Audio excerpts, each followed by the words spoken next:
They called it the Panzer-Lehr Division, the demonstration or teaching division, a unit that was never supposed to exist in the first place. In the spring of 1944, the German army took its best instructors, its most experienced tank commanders, and its newest equipment straight out of the training schools and welded them into a single formation. 190 brand new Panther tanks, fresh from the factories, almost 90 Sturmgeschütz assault guns, an attached heavy tank battalion with 45 Tiger Was, and more half-tracks, engineers, and anti-tank guns than any other division on the Western Front. On paper, it was the most powerful panzer division the Wehrmacht had ever fielded.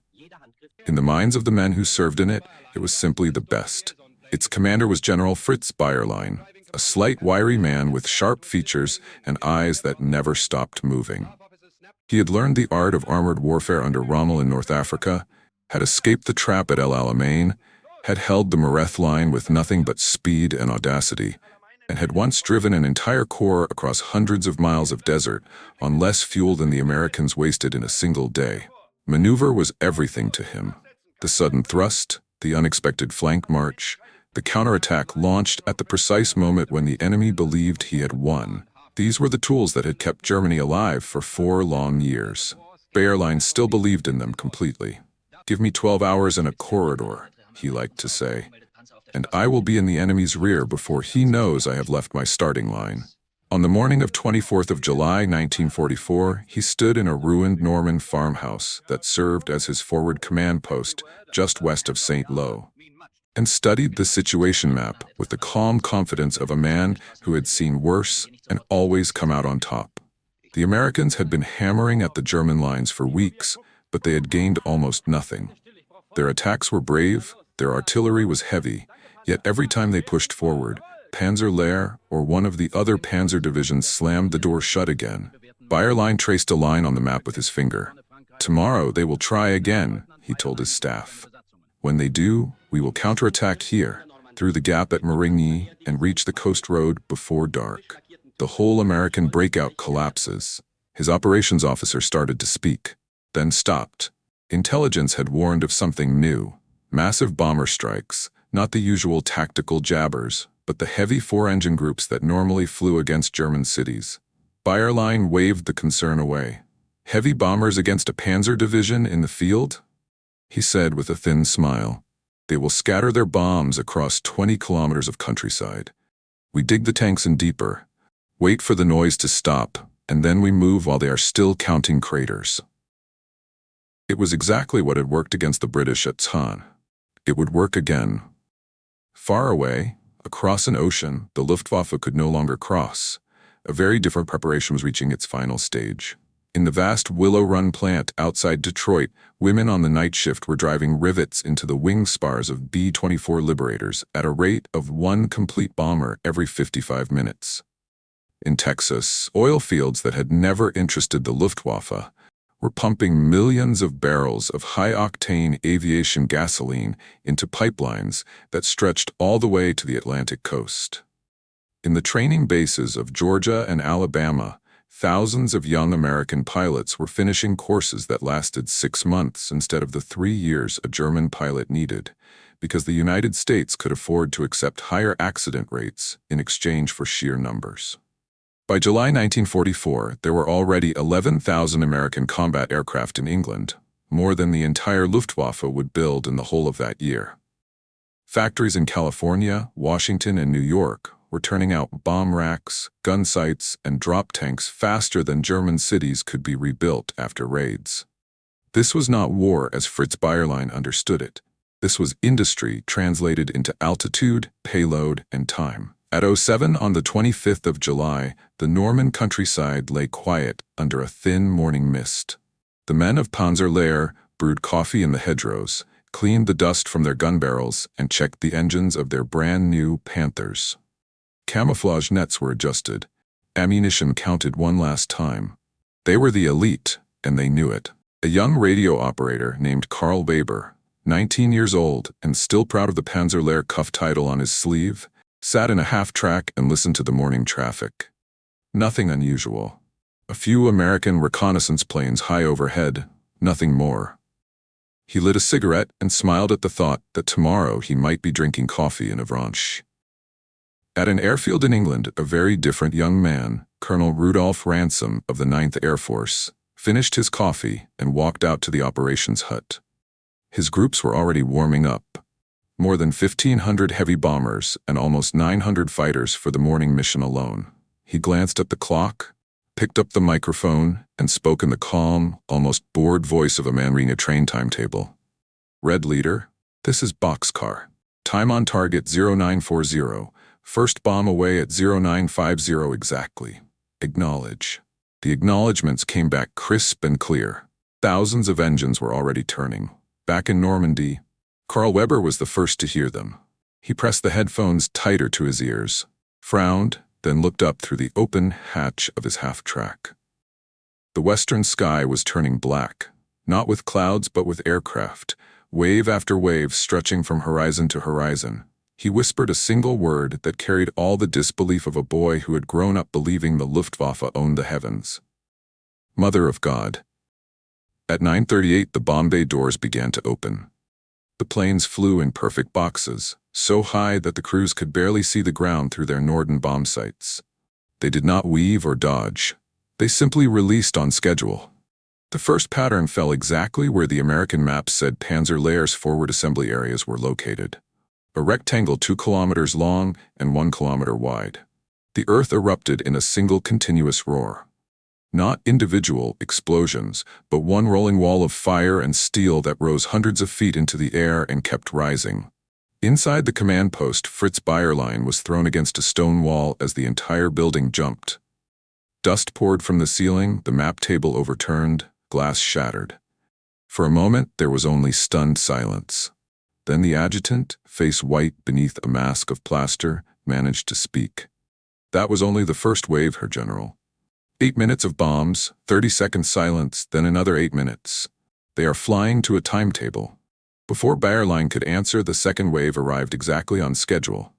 The windows that had survived the first blast blew inward in a storm of splintered wood and glass. Somewhere outside, a fuel bowser detonated with a sound like the end of the world. Bayerlein staggered to the doorway and looked out at what had been his division only minutes earlier. A brand new Panther lay on its back 20 meters away, turret blown clean off, tracks still spinning slowly in the air like the legs of a dying insect. Men ran in every direction, some on fire, some without weapons, some without faces. In Michigan, at that exact minute, a woman on the assembly line drove the final rivet into the wing of a B-24 that would be over Germany in 3 weeks' time. She wiped sweat from her forehead, reached for the next spar, and never once thought about Normandy. Bayerlein stood in the doorway and felt the ground shake beneath his feet again and again. 8 minutes of hell followed by 30 seconds in which men crawled from the wreckage believing they had lived, only to be buried by the next wave. He realized with a cold clarity that made his stomach turn that he was not fighting soldiers. He was fighting a schedule. The first hour had passed, 95 more remained, and each one would be worse.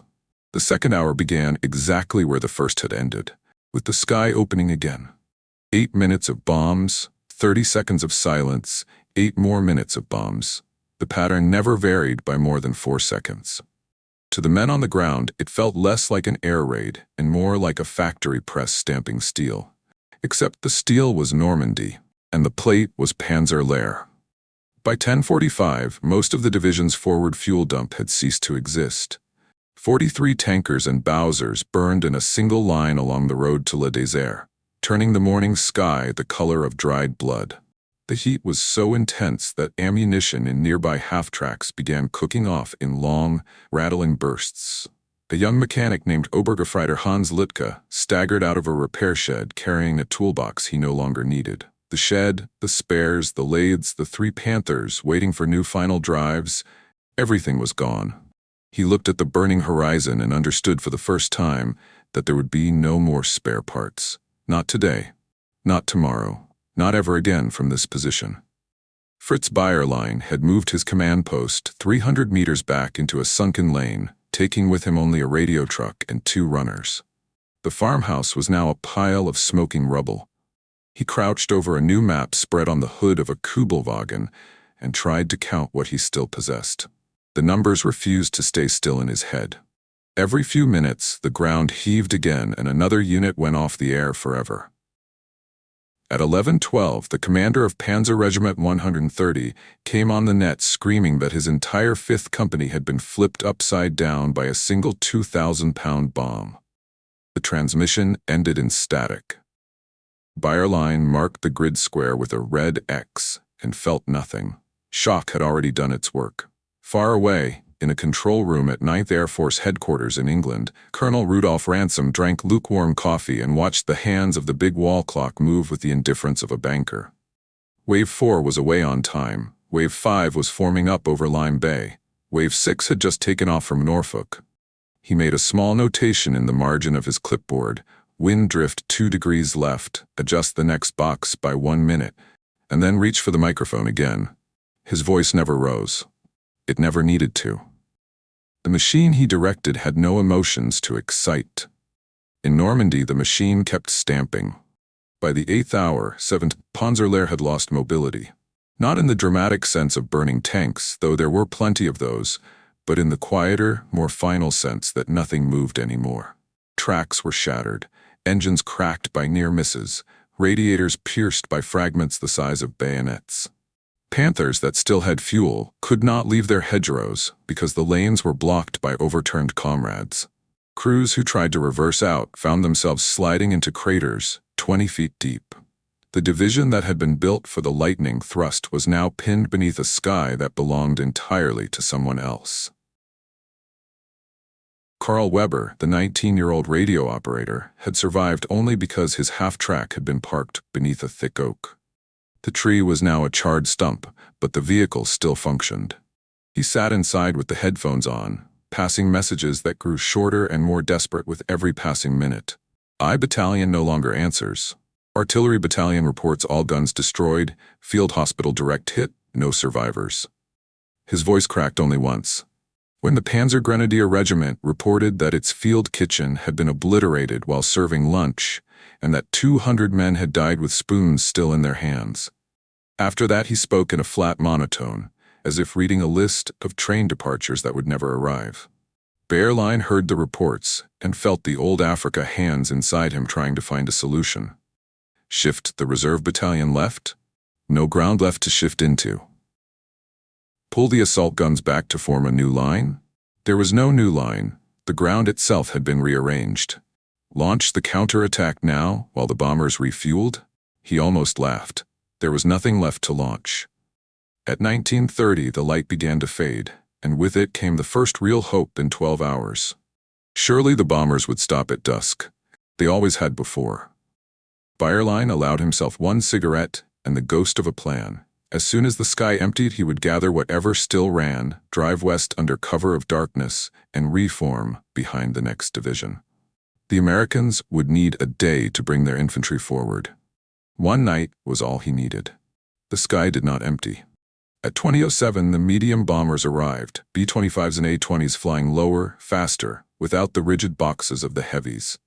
They came in long lines, dropping parafrags and 500-pounders, with a casual thoroughness that felt almost personal. Their engines sounded different, angrier, and they strafed as they left. Tracers stitched across the fields where men had begun to crawl from their holes, believing the worst was over. Carl Weber watched a flight of P-47s roll in on a lone Panther trying to limp rearward. The first Thunderbolt fired its .850 calibers, and the tank's turret hatch sprang open like a jack-in-the-box. The second and third pilots fired rockets that turned the Panther into a torch. Weber turned away and vomited inside the half-track. In Texas, at that same hour, shift change was taking place at the Humble oil refinery in Baytown. New workers clocked in, took their stations, and watched the gauges climb again. Aviation gasoline flowed into the pipeline at a steady 12,000 barrels an hour.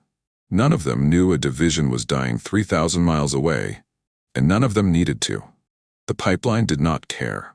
By midnight, hour 18, Bayerlein had lost contact with every battalion commander except one. The division's field workshops were gone. The ammunition points were gone. The The field hospital was a smoking hole containing several hundred wounded who would never be found. He stood in the darkness and listened to the distant crump of delayed action bombs going off one by one, like a giant walking across the battlefield long after the battle itself had ended. Somewhere a man screamed for his mother in a voice that would not stop. Bayerlein lit another cigarette with shaking fingers and realized he no longer knew where his own headquarters was supposed to be. Karl Weber's last transmission of the night was barely audible above the static. Headquarters asks for situation report. I don't know what to tell them. There is no more division. Only pieces. The set went dead. The batteries had finally given out, or the antenna had been shot away, or Weber himself was dead. No one would ever know. At 2:02 on the 26th of July, the bombers paused. Not from mercy, but from the simple arithmetic of range and moonlight. In the sudden silence, Bayerlein walked along the lane and counted what he could see by the light of burning tanks. 23 Panthers still upright. 7 half-tracks still moving. Perhaps 2,000 men still capable of holding a rifle. The elite division that had arrived in Normandy with nearly 15,000 men and 300 armored vehicles now looked like the remnants of a failed offensive from 1941. He stood alone for a long time and stared upward. The stars were out now, cold and indifferent. Somewhere beyond them, factories he could not bomb were already building tomorrow's bombers, tomorrow's bombs, tomorrow's pilots. He felt the future arrive like a cold wind at his back. By the 24th hour, the division wasn't fighting, it was enduring. Dawn on the 26th of July broke over a world that no longer resembled Normandy. The hedgerows were gone, plowed into the earth by 1,000-pound bombs until the entire sector looked like a strip-mined moonscape. Trees stood as blackened matchsticks. Roads had become chains of overlapping craters filled with water the color of rust. The air itself tasted of high explosive and burned flesh. Panzer-Lehr survivors moved through this new geography like insects on a corpse, trying to find something they still recognized. At 06:15, the sky opened again. The heavy bombers were back, flying the same perfect boxes, dropping the same perfect patterns.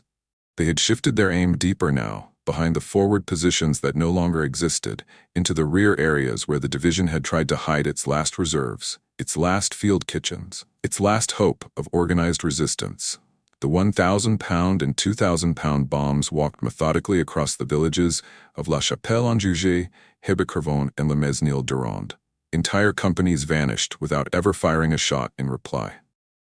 Fritz Bayerlein had spent the night walking from one shattered group to another, trying to stitch together a defensive line that made sense. He found the remnants of Panzer-Grenadier Regiment 901 huddled in a drainage ditch, their half-tracks brewed up in a neat row beside the road. The regimental commander, Oberst Luxemburger, was dead, killed by a bomb splinter while drinking ersatz coffee. His replacement, a shaken major, reported that he had perhaps 400 men left and no heavy weapons at all. Bayerlein marked another red X on the map that was now more red than green and moved on. By the 30th hour, 13 on the 26th, communications had almost completely collapsed. The division's main radio truck had taken a direct hit at 9:47. The aerial lay twisted like melted wire. Every battalion net was either silent or filled with the overlapping screams of dying operators. Karl Weber's half-track had been found overturned and burning. No one knew whether the boy had lived long enough to crawl out. Messages now traveled only by runner, and runners lasted minutes instead of hours. One captain sent 3 men back to headquarters with the same report. None returned. Bayerlein finally accepted he was commanding by rumor. Far above the chaos, Colonel Rudolf Ransom finished his second pot of coffee of the day and signed off on the afternoon schedule. 2,000 sorties were already planned, 1,500 mediums and lights, 500 heavies coming back for a second visit. He paused long enough to initial a fuel consumption report. 1.4 million gallons of 100-octane burned so far in support of Cobra. He underlined the figure twice, satisfied. The pipeline from Baytown was keeping up with no difficulty at all. In Normandy, the mediums arrived at 14:30 and worked the battlefield over with the thoroughness of men mowing a lawn. P-47 Thunderbolts flew in circles at 5,000 feet, waiting for something to move so they could expend their rockets and napalm. When a lone Panther tried to reverse into a copse near Cannassy, 4 Thunderbolts peeled off in perfect sequence. The first 2 dropped napalm that turned the copse into a furnace. The second 2 fired rockets that finished the tank. The pilot of the last aircraft waggled his wings in salute to no one in particular and climbed back to rejoin the carousel. At 1600, the heavy bombers returned for the 3rd time that day. This wave was aimed at the road net south of St. Gilles, the last routes by which Panzer-Lehr might still escape westward. The road junctions simply ceased to exist. A convoy of 15 soft-skinned vehicles trying to evacuate the wounded was caught in the open and erased so completely that American reconnaissance pilots an hour later reported the highway clear of all traffic, friendly or enemy. In Seattle, at that exact minute, the 1,237th B-17G of the month rolled off the Boeing line. A photographer took the traditional picture of the crew chiefs shaking hands on the flight line. The aircraft would be in England in 12 days. By the 40th hour, 02 on the 27th of July, the landscape itself had become the enemy. There were no longer front lines, only bomb carpets. Men who tried to dig in found the soil so pulverized that the sides of their holes collapsed as fast as they could shovel. Water filled every crater, turning the battlefield into a shallow lake dotted with the floating bodies of men and horses. Bayerlein stood on the edge of one such lake and watched a Panther sink slowly, turret first, until only the muzzle brake of its long 75mm gun remained above the surface like a drowning man's hand. The last functioning assault gun battalion attempted a small counterattack near Le Mesnil-Ami at dusk. 30 Stugs advanced in line, hoping to catch American infantry moving up in the wake of the bombing. They ran straight into a battalion of M4 Shermans that had simply driven across the crater field as if it were a plowed meadow. The assault guns fired first and killed 6 Shermans, then died in the next 90 seconds under a storm of 75mm and 76mm fire that never seemed to miss. American tank crews later reported that the ground was so soft, the German guns could not traverse their hulls fast enough to track targets. The burning Stugs lit the night for miles. At 3:30, Bayerlein received the last coherent situation report of the entire battle. A staff officer who had walked 6 kilometers through the craters arrived at the command post, now nothing more than a hole scraped in the side of a railway embankment, and saluted with a hand that was missing 2 fingers. Herr General, the division as a fighting formation no longer exists. We have perhaps 12 tanks still capable of movement. No artillery, no fuel distribution, no field hospital. The men are mixing with remnants of the 352nd and 5th Fallschirmjäger. No one knows who commands what anymore. Bayerlein thanked the man, gave him a cigarette, and told him to get some sleep. There was nothing else to say. In the silence between waves, he tried one last time to reach 7th Army headquarters by radio. The operator raised a distant voice that sounded almost amused. Panzer-Lehr? We have no contact with Panzer-Lehr since yesterday. We assumed you were destroyed. The set went dead before Bayerlein could reply. At 5 on the 27th of July, the final heavy bomber wave of this phase arrived. 580 fortresses and liberators dropping the remainder of their loads with the mechanical precision of men emptying ashtrays. They were not aiming at anything in particular now. The target had already been obliterated. They were simply making sure. In Michigan, the morning shift clocked in at Willow Run. The line never paused. By the 48th hour, the Hellstorm was no longer a battle, it was a verdict. At 07 on the 27th of July, the bombing stopped as suddenly as it had begun 72 hours earlier. The sky emptied with the casual finality of a factory whistle ending a shift. For the first time since the morning of the 25th, there were no engines overhead, no whistling fall of bombs, no distant crump of delayed action fuses cooking off in the heat. Only the wind moved, carrying the smell of cordite, diesel, and roasted meat across a plain that no longer looked like France. American infantry of the 4th and 9th Divisions began walking forward at 7:30. They moved slowly, almost reluctantly, because no one had told them exactly what they would find. What they found was silence and desolation on a scale most had never imagined. The ground ahead of them was not a battlefield, it was a geological event. Hedgerows, stone walls, orchards, entire villages had been pulverized into a fine red-brown dust that hung in the air like fog. Here and there, the turret of a Panther protruded from a crater at an impossible angle, as though the earth had tried to swallow it and failed. Shermans followed the infantry, their tracks churning through soil so soft it behaved like wet cement. They advanced not in formation but in single file, following the paths blasted by engineer bulldozers the night before. Fritz Bayerlein watched the first American tanks appear on the ridge south of Cannacy through captured Zeiss binoculars. He was standing on what had once been the main east-west road and was now a shallow canal filled with oily water and half-submerged Kübelwagens. 12 men stood with him, 10 Panzer Grenadiers, whose uniforms could no longer be identified by unit, one dazed lieutenant from the artillery who had no guns left, and a cook still carrying a soup ladle because he had nothing else to hold. Bayerlein's uniform was torn and blackened, his face gray with exhaustion and brick dust. He lowered the binoculars and spoke in a voice that sounded like gravel. "So that is what victory looks like from the other side." The lieutenant started to say something about a counterattack, but Bayerlein simply turned away. There was nothing behind them to counterattack with. 2 kilometers west, a single Panther of the 6th Company, the only tank in the entire division still capable of firing, lurked in the ruins of a barn near La Denisière. Its commander, Oberleutnant Gerhard Litvin, had spent the night welding scrap armor over the engine deck and filling every spare corner with ammunition. At 8:15 he saw movement on the road, 2 Shermans rolling confidently forward, hatches open, crews smoking. Litvin waited until they were 400 meters away, then fired. The first round struck the lead Sherman in the turret ring and turned it into a fireball. The second Sherman reversed frantically, slamming into a ditch. Litvin's crew cheered, then watched in horror as 8 more Shermans appeared over the ridge, followed by another 8.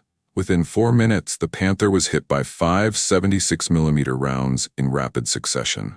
The tank did not brew up, it simply stopped, as if someone had turned a switch.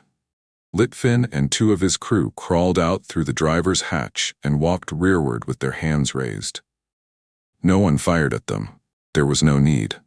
By 10, the American advance had become a procession. Tanks no longer bothered to button up. Infantrymen walked on top of the turrets, pointing and taking photographs. A Life magazine photographer shot an entire roll of film of a dead German tanker still sitting in his cupola seat, arms outstretched as though conducting the ruin around him. Bayerlein withdrew southward on foot with his 12-man entourage. They moved in the open now. There was no point hiding. Every few minutes an American fighter bomber flew overhead at treetop height, pilot clearly visible, waving as he passed. None of them fired. There was nothing left worth the ammunition. At noon, he reached what had been the division's main dressing station near Le Mesnil-Durand. 300 wounded had been gathered there the night before. Now there was only a rectangle of churned earth 200 meters long and a single medical orderly sitting on a crate, staring at nothing. Bayerlein asked the obvious question. The orderly answered in a flat voice, "Direct hit at 540, 1 stick of 500-pounders, nothing bigger than a matchbox left." Bayerlein gave the man a cigarette, took one himself, and kept walking. In England, Colonel Ransom signed the final mission report for Operation Cobra's air phase: 782 heavy bomber sorties, 4,512 medium and light bomber sorties, 2,319 fighter bomber sorties. Total tonnage dropped, 13,416 tons. Estimated enemy armored vehicles destroyed or heavily damaged, 112, later revised to 98 confirmed. He closed the folder, handed it to his clerk, and went to lunch. The next day, his groups would begin moving to newly captured airfields in Normandy itself. The pipeline was being extended again. By 1500, on the 27th of July, the American armor had advanced 12 kilometers against almost no resistance. Resistance was no longer possible.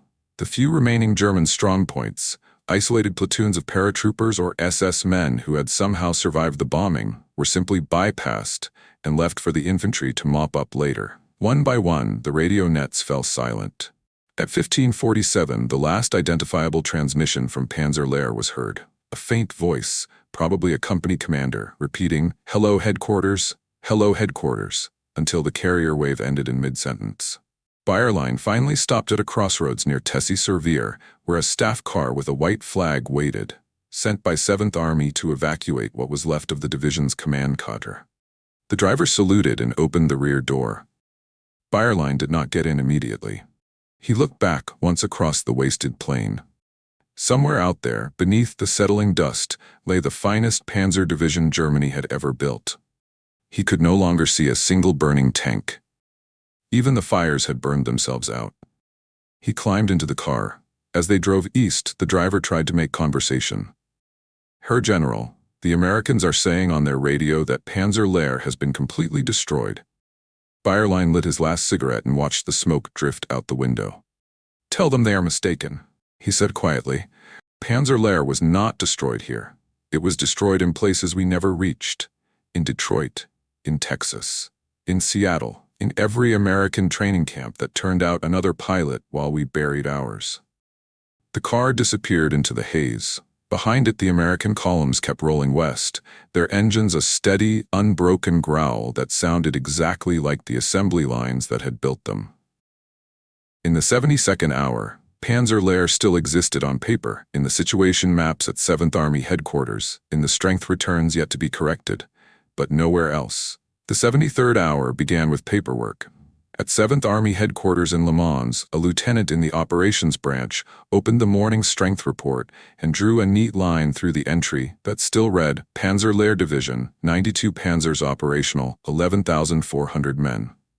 He replaced it with a new line, "Panzer-Lehr Division, destroyed in Sector Saint-Lô-Marigny, 25 to 28 July 1944. Remnants absorbed into miscellaneous Kampfgruppen."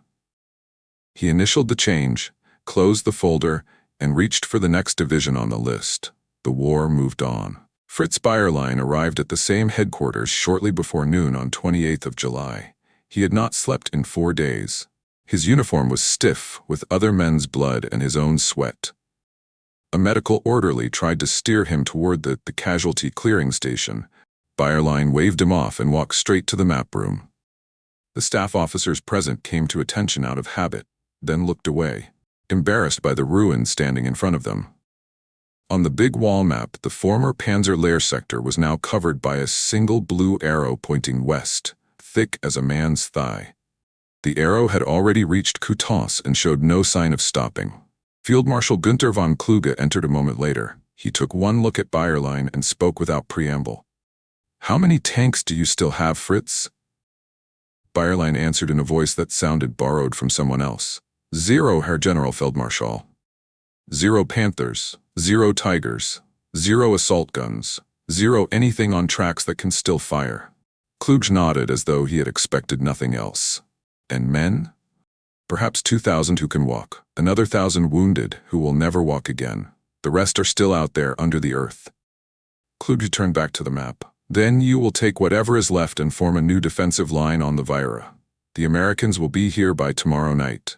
Bayerlein almost laughed. "With what, sir? Kitchen spoons?" Kluge did not answer. There was nothing to answer with.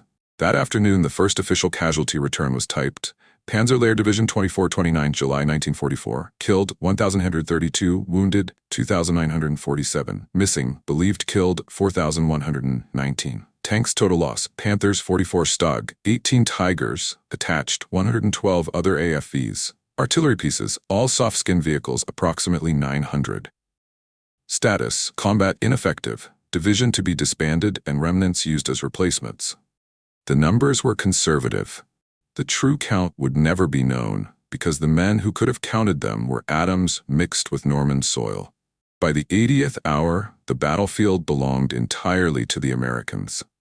Engineers with bulldozers were already filling craters and laying steel mesh so supply trucks could roll forward without pause.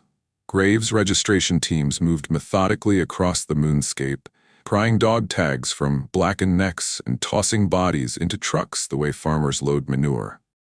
One sergeant found a German tanker still alive inside a Panther turret that had been completely buried except for the commander's cupola. The man had survived on condensation and his own urine for 3 days. When they pulled him out, he looked at the American soldier, managed a cracked smile, and said in perfect English, "Your Mr. Ford builds a very good bomb." Then he fainted. In the 85th hour, Bayerlein stood alone on a hill south of Viera and watched the American columns stream past on the parallel road 3 kilometers away. Thousands of vehicles, Shermans, half-tracks, trucks, ambulances, mobile workshops, fuel tankers, moving in a river that never slowed. Overhead, P-47s circled like gulls. The sound of their engines was the same steady, unbroken hum he had heard coming from the assembly halls in newsreels of Detroit. For the first time, he understood that the sound had never stopped, not once, not for a single hour since 1941. It had simply moved across an ocean and changed pitch. He took out the small notebook he had carried since Africa and wrote a single sentence. The war was lost, the day the first B-24 rolled off the line at Willow Run. Everything since has only been the delivery of the bill. He tore the page out, folded it once, and slipped it into the pocket of a dead grenadier lying nearby. Then he walked down the hill to find whatever was left of his division. By the 96th hour, 9th on 29th of July 1944, Panzer-Lehr had ceased to exist even as a memory on the battlefield. The ground was quiet. The dust had settled. American soldiers brewed coffee on the engine decks of Shermans parked where Bayerlein's command post had stood 4 days earlier. A corporal from Iowa found a blackened cuff title in the rubble, held it up to the light, and read the embroidered letters, Panzer-Lehr. He turned to his buddy. "Guess we taught them something after all." Far away in Seattle, in Wichita, in Fort Worth, the production lines never paused. The next batch of B-24s was already in final assembly. The next class of pilots was already learning to fly the Thunderbolt. The pipeline from Texas kept flowing at 12,000 barrels an hour, every hour, day and night. Fritz Bayerlein was driven east in a staff car toward Germany, and whatever new command awaited him. As the miles increased, he stared out the window at the unbroken columns moving the other way. American columns, endless, tireless, fed by factories that lay beyond the reach of any German bomb. He understood now, with a clarity that felt like ice water poured straight into the veins, that Panzer-Lehr had never been destroyed by American tanks or American infantry. It had been destroyed by American time. Time measured in assembly lines, in rivets, in barrels of gasoline, in training hours that never ran out. The sky over Normandy didn't destroy Panzer-Lehr. America's factories did. Years later, long after the war was over and the histories were written, a former Willow Run worker would be asked if she had known what her bombers were doing in the summer of 1944. She thought about it for a moment and shrugged. "I just knew we had to keep the line moving," she said. "If we stopped, the boys wouldn't get what they needed." She never learned the name Panzer-Lehr. She never needed to. War isn't won by courage. It is won by capacity. Panzer-Lehr didn't fall to American tanks, it fell to American time. The Hellstorm was not chaos, it was a factory schedule. In modern war, the battlefield is only the final receipt. If you believe forgotten minds and forgotten battles deserve to be told, subscribe for more untold World War II history.